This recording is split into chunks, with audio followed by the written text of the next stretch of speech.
Oxygen. It makes up 21% of the atmosphere, 47% of Earth's crust, and 86% of the ocean. It is the most abundant element on the surface of the Earth, third most abundant in the universe. It is necessary for combustion, respiration, and the existence of life. At SATP, it is a transparent, odorless gas. But don't let that fool you. It is everywhere.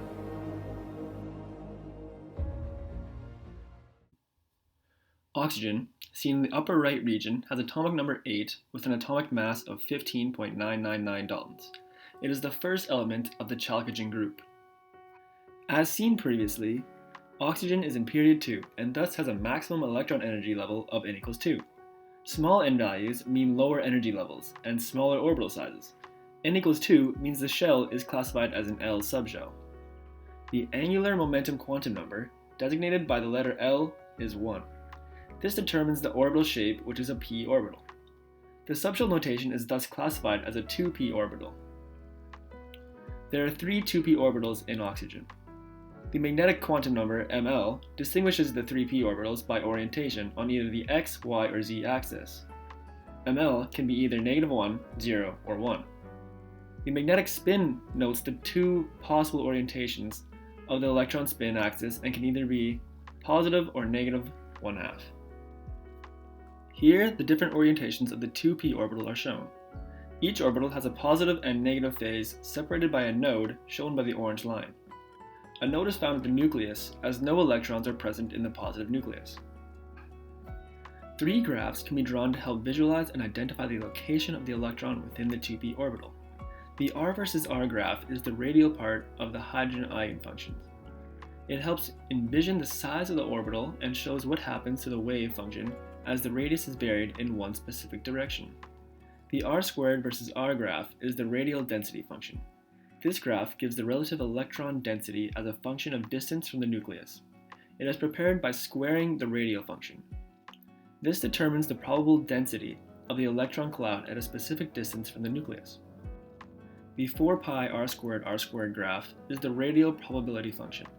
This gives the probability of finding the electron in a spherical shell of radius r, thus adding another dimension to the visualization. This is arguably the best graph for visualizing and determining the probable location of the electron. From the radial probability function, the electron distribution in the 2p orbital can be visualized by the diagram on the left. The electron concentration is highest when r is small but larger than 0, because no electrons are found in the nucleus. The density decreases as r increases after this point, as the positive attraction of the nucleus is weaker in the outer regions. The complete electron configuration shows all the orbitals within oxygen and the number of electrons in each orbital. The noble gas electron configuration is a way of abbreviating the complete configuration, but is not very effective in this situation, as the only lower energy orbital is 1s2.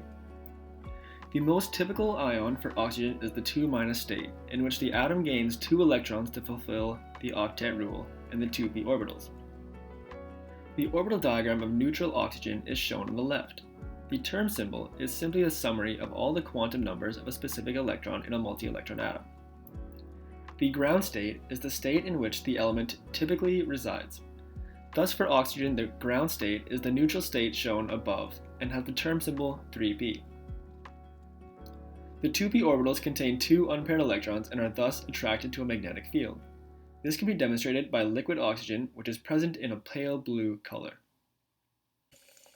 Here, liquid oxygen is poured over a strong magnet and is seen to remain within the magnetic field. The oxygen quickly evaporates as its boiling point is -182.96 degrees Celsius. The gas, however, can be seen to linger within the magnetic field as well. Effective nuclear charge is the charge an electron experiences from the nucleus. The inner negative electrons in the 1s orbital, characterized by S, repel the outer negative valence electrons in the 2s and 2p orbitals, while the positive nucleus attracts the electrons. The effective nuclear charge is the attraction to the nucleus minus the repulsion from the 1s electrons, which gives an overall value of 4.55. The oxygen atom has the 6th smallest radius on the periodic table with a value of 48 picometers. Atomic radius decreases towards the right of the periodic table and increases with increasing period as seen by the color gradient on this table. The size of atoms is dependent on the energy level and the effective nuclear charge. As a larger energy level means more layers of orbital subshells increasing the radius, and a larger effective nuclear charge draws in the outer electrons, thereby reducing the radius.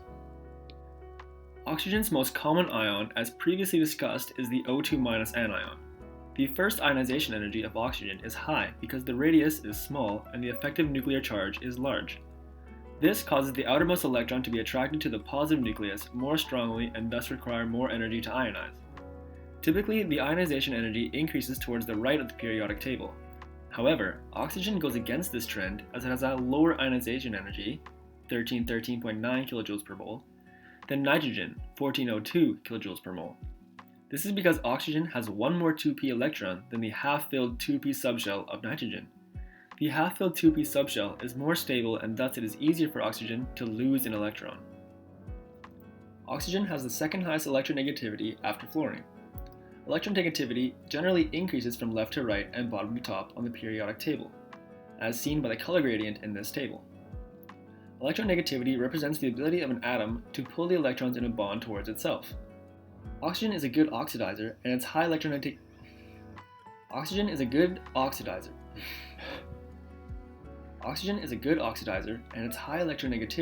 causes it to react with many elements, including itself, to form a diatomic covalent bond in the compound O2. It also reacts with hydrogen to form H2O, better known as water. This is the most abundant compound of oxygen and is highly polar due to the high electronegativity of oxygen. Oxygen is a strong oxidizer, as one can guess from the name. This means that it is more than willing to accept electrons and its high electronegativity pulls them in. This causes it to be highly reactive with all elements except the noble gases helium, neon, argon, and krypton. Oxygen reacts very strongly with alkali metals which have a low electronegativity. One example of this high reactivity is with lithium. The metal ignites and burns very vigorously in the oxygen gas. The temperature of the reaction is sufficient to melt the glass.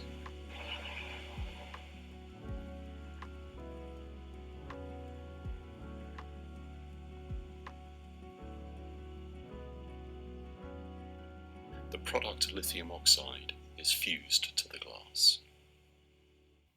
Nonmetals also react with oxygen to form covalent bonds and acidic products. One example of this is sulfur dioxide, which is produced in the burning of coal and other fossil fuels. Sulfur dioxide is a main contributor of acid rain. Oxygen also reacts vigorously with transition metals such as iron to form basic oxides. Everyone has at some point left a bicycle out in the rain or scratched the paint on their car and experienced rust. This is due to the reaction of oxygen with metals like iron. When heated, however, transition metals can react much quicker, as seen in this video of steel wool burning in the presence of oxygen. Steel wool is not pure iron, but is an iron alloy that contains 0.1% carbon by mass.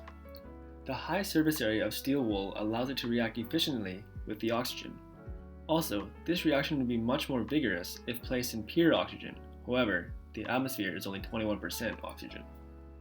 Perhaps the most important reaction for humans and animals alike is cellular respiration. This is the fundamental reaction which allows animals to breathe and create usable energy in the form of ATP from food. As you go down the chalcogen group, otherwise known as group 16, elements become more metallic and less reactive. Oxygen itself is often thought of differently from the chalcogen group because it is so reactive and essentially displays different characteristics due to its high oxidative activity.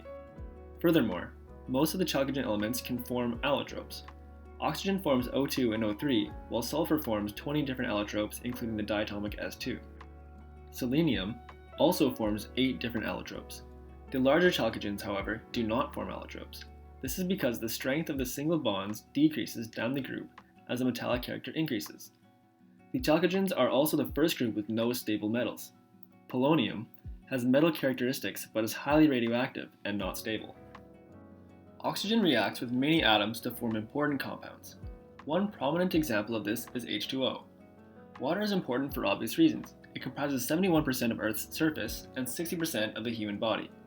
Water, like oxygen, is necessary for life. The oxygen lone pairs give the molecule a bent shape and the central oxygen an sp3 hybridization.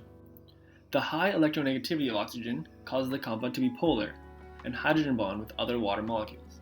This property deemed water the universal solvent because of its ability to dissolve other polar molecules. Another important compound is ozone, the less common allotrope of oxygen. It also has a bent shape due to the central lone pair, but the central oxygen is now sp2 hybridized due to the double bond. Ozone plays a crucial role in absorbing harmful ultraviolet radiation in the atmosphere from the sun. UV rays are high in energy and can change the chemical structures of molecules, thereby killing living organisms. Holes in the ozone layer caused by chlorofluorocarbons allow the UV rays to reach Earth and inflict damage. Ozone absorbs the high energy wavelengths and splits into atomic and diatomic oxygen. The final important compound reviewed in this presentation is carbon dioxide. CO2 forms a linear structure with an sp hybridized carbon linking two sp2 hybridized oxygens. Carbon dioxide is a byproduct of combustion, including the process of cellular respiration. It is thought to be one of the leading causes of global warming and a prevailing greenhouse gas that traps heat within the atmosphere. The central carbon atom is sp hybridized.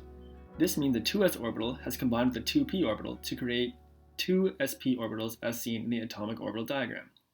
Oxygen has also hybridized an s orbital, but with two 2p orbitals, creating three equal sp2 orbitals. Two of these orbitals in each oxygen are occupied by lone pairs. Another is utilized in sigma bonding with the sp carbon orbital. This leaves one p orbital per oxygen and two p orbitals in the carbon atom, which form two pi bonds, one with each oxygen. The two pi bonds give the molecule its rigid linear structure and are aligned on different axes. Although carbon dioxide is linear, its pi bonds on different axes and perpendicular lone pairs on the oxygens eliminates many symmetry elements. The compound does have an identity operation as it can be rotated 360 degrees. It has a C2 proper rotation, but no perpendicular rotations. Its only reflection is about a vertical mirror plane. Lastly, it has an improper rotation of S4. This is summarized by the Schoenflies notation point group C2V. The MO diagram of diatomic oxygen is seen here. The 8 bonding electrons and 4 anti-bonding electrons give oxygen a bond order of 2.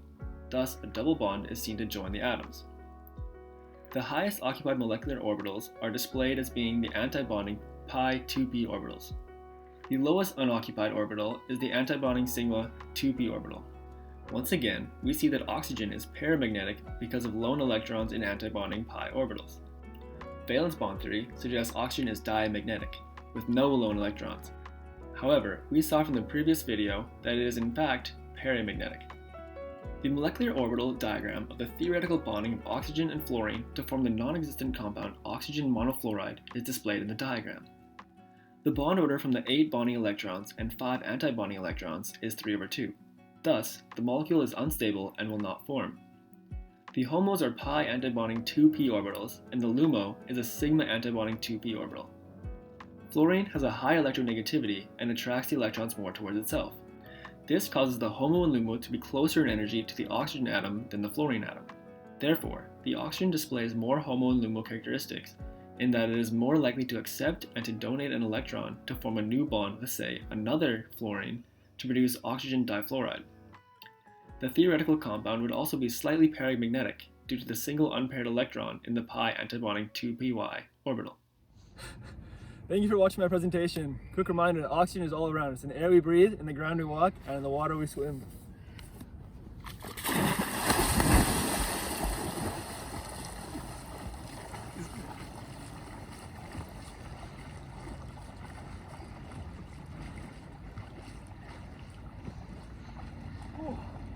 Ah.